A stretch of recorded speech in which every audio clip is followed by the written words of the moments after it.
لیکن نہ کوئی بھی باہر نہیں آ رہا تھا۔ میں نے ان کے پڑوس میں جو 2 3 گھر تھے ان کا دروازہ کھٹکھٹایا، میں نے پوچھا جی یہ گھر پہ ہے؟ انہوں نے کہا جی بالکل گھر پہ۔ میں نے کہا باہر کیوں نہیں آ رہے؟ کہہ رہے جی پتہ نہیں کیوں نہیں آ رہے۔ اصل میں ہوا کیا تھا کہ ونڈو میں سے اس کے بھائی نے مجھے دیکھ لیا تھا گاڑی سے اترتے ہوئے کہ یہ اب آ گیا پیسے لینے کے لیے، تو ہم جو ہے نا باہر ہی نہیں نکلیں گے تو یہ پیسے کس سے آئیں؟ تو اس چیز نے پتہ کیا کیا، دماغ خراب کر دیا۔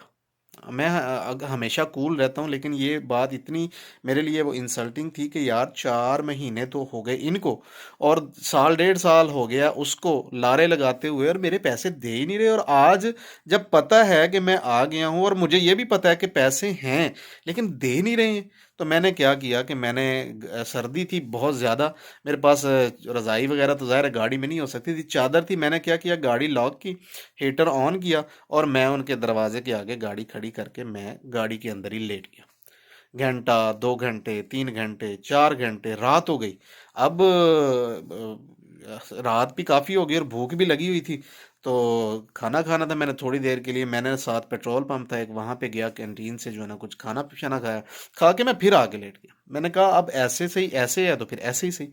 تو میں ساری رات جو ہے ان کے گھر کے باہر دروازے میں بیٹھا رہا گاڑی میں۔ بہت سردی تھی، شدید تنگ ہوا میں، اتنا تنگ ہوا ظاہر ہے گاڑی کے اندر نہ تو نیند آ سکتی ہے اور پھر سردی بھی، لیکن میں لیٹا رہا۔ صبح ہو گئی، صبح میں نے اسی پیٹرول پمپ سے ناشتہ کیا، ناشتہ کر کے پھر میں وہیں بیٹھ گیا، سارا دن گزر گیا۔ بچے باہر آتے تھے، بڑا کوئی نہیں آتا تھا، میں دروازہ بھی کھٹکھٹاتا تھا، اب تو پڑوسی بھی جمع ہونے شروع ہو گئے کہ کیا بات ہے۔ میں نے کہا یار میں نے کہا یار کوئی مسئلہ نہیں ہے، بس میرا کوئی پرسنل معاملہ ہے تو آپ تنگ نہ ہو۔ تو اس کا ایک ماموں تھا پڑوس میں، وہ بھی آ گیا، انہوں نے پوچھا بیٹے کیا بات ہے؟ میں نے کہا جی یہ مسئلہ ہے، یہ بات ہے، تو میں شدید تنگ ہوں، میں مالی پریشانی کا شکار ہوں، میرے پیسے دینے انہوں نے، ان کے پاس ہیں یہ نہیں دے رہے۔ ماموں نے کہا جی اچھا میں بات کرتا ہوں، وہ گھر گیا، بات شات کی، انہوں نے کہا جی آپ اگلے مہینے کی 1 تاریخ کو آپ کو آنا نہیں پڑے گا، ہم آپ کو 1 لاکھ روپیہ دے دیں۔ میں نے کہا ویری گڈ جناب۔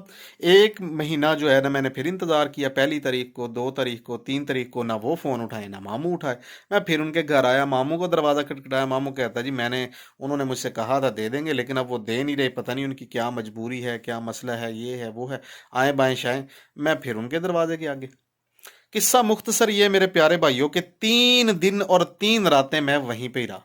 اب جب میں گیا تھا نا، مجھے پچھلی رات کا تجربہ یاد تھا، میں رضائی لے کے گیا تھا ساتھ، اور کھانے پینے کا سامان، بسکٹ وغیرہ، ڈبے وغیرہ میں نے رکھ لیے تھے، پیسے بہت زیادہ نہیں تھے، لیکن جتنا انہوں نے مجھے زچ اور پریشان کر دیا تھا نا کہ اب میرے پاس کوئی چارہ نہیں تھا کہ میں یہ کام کروں۔ میں بیٹھ گیا۔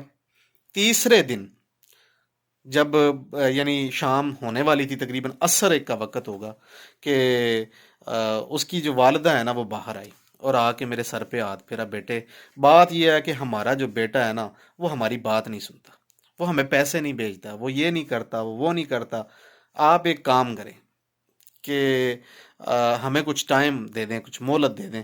ہاں بہت برا لگتا ہے، محلے والے بھی پوچھتے ہیں روزانہ، اور ہم بھی باہر نہیں نکل سکتے، ظاہر ہے ضروریات بھی ہیں۔ تو مجھے نا بڑا ترس آیا، پھر اس کا والد بھی آ گیا۔ والد نے کہا جی آپ ایسا کرتے ہیں کہ ہمارے پاس پیسے نہیں ہیں، ہمارے پاس ایک گائے کھڑی ہوئی ہے، ہم آپ کو وہ گائے دے دیتے ہیں، آپ اس پیسوں کے عوض جو ہے نا وہ گائے کے جو پیسے ہیں وہ کاٹ لیں، اور باقی پیسے جو ہیں وہ ہم آپ کو ٹائم دے دیتے ہیں، ٹائم پہ دے دیں۔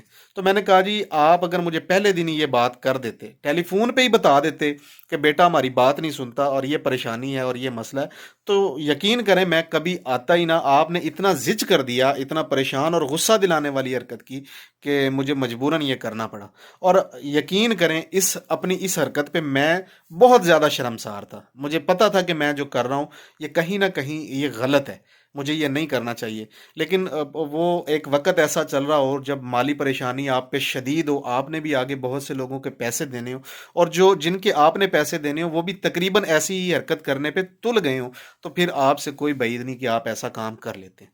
تو میں نے کہا جی ٹھیک ہے آپ مجھے گائے دے دیں، میں اس کو بیچ کے جتنے پیسے ہوں گے اس سے کچھ زیادہ ہی آپ کی طرف جو ہے نا وہ میں کاٹ لوں گا، بقایا پیسوں کا آپ مجھے ٹائم دے دیجیے۔ انہوں نے کہا ٹھیک ہے جی، گائے انہوں نے مجھے دے دی۔ میں نے ایک وہاں پہ میرا سیلز کا ایک لڑکا ہوتا تھا، اکرم نام تھا، میں نے اسے کال کی، میں نے کہا یار ایک ڈالا لے آؤ، میں نے گائے لے کے جانی ہے۔ وہ ڈالا لے آیا، گائے جب لوڈ ہو گئی نا تو اس کی والدہ جو ہے نا وہ رونے لگ گئی، اس کی آنکھوں میں نا آنسو بھی آ گئے، اور وہ نا کپڑے سے آنسو صاف کری۔ میں ان کے پاس گیا، میں کہ ماں جی آپ رو کیوں رہی ہیں؟ اس نے کہا بیٹا یہ جو گائے ہے نا یہ نہ میری ہے، نہ میرے خامد کی ہے، نہ میرے بیٹوں کی ہے، یہ میری بیٹی کی ہے۔ میری بیٹی نے محنت مزدوری کر کے پیسے اکٹھے کر کے مجھے دیے تھے کہ ماں میرے لیے ایک گائے پال لو، جب اس کے بچے وغیرہ ہوں گے تو اس کو بیچیں گے تو یہ 1 سے 2 ہو جائیں گی۔ یقین کریں، وہ جو وقت تھا نا، یہ جو بات تھی، میں جو پریشان تھا سو تھا، لیکن اس بات نے مجھے نا بالکل ایسے جھنجھوڑ دیا، مجھے مجھے نا اندر سے توڑ دیا اس بات نے۔ مجھے آج بھی یاد آتا ہے نا تو میں پریشان ہو جاتا ہوں، بہت زیادہ پریشان ہو جاتا ہوں۔ میں نے اسی وقت گائے جو ہے نا وہ اتروا کے اپنے ہاتھوں سے میں نے کھونٹے کے اوپر جو ہے نا وہ گائے باندھ دی، اور میں چپ کر کے واپس آ گیا۔ اس بات کو آج شاید 6 سال ہو گئے ہیں، 6.5 سال ہو گئے ہیں۔ میں نے اس شخص کی ماں کی آنکھوں میں آئے ہوئے آنسو جو ہیں اس کی لاج رکھی، مجھ سے وہ برداشت نہیں ہوا، لیکن اس شخص نے آج تک اپنے ماں کے آنسوؤں کی لاج نہیں رکھی۔ اس نے لوٹ کے نہ مجھے پیسے دیے، نہ مجھے فون کیا، اور میں نے اس شخص کے کھاتے کے اوپر آ کے لکھ دیا انا للہ و انا الیہ راجعون۔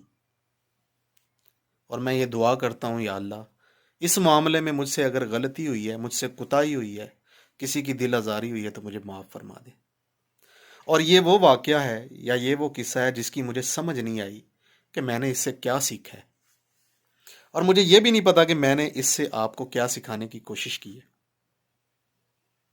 بس آج بیٹھے بیٹھے یاد آ گیا دوبارہ سے، تو میں نے کہا اس پہ ایک ویڈیو بنا دیتا ہوں۔ یہی کہوں گا کہ اگر کبھی کسی کی آنکھوں میں آنسو دیکھ لو تو اس سے کبھی بھی اپنے لینے والے پیسوں یا چیزوں کا تقاضا مت کرنا، وہ آنسو پتہ نہیں آپ کی زندگی پہ کتنے بھاری یا گراں گزریں گے۔ آج تک کے لیے اتنا ہی، دعاؤں میں یاد رکھیے۔ آپ کا دوست، آپ کا بھائی شاہد حسین جویا۔ والسلام۔ پاکستان زندہ باد۔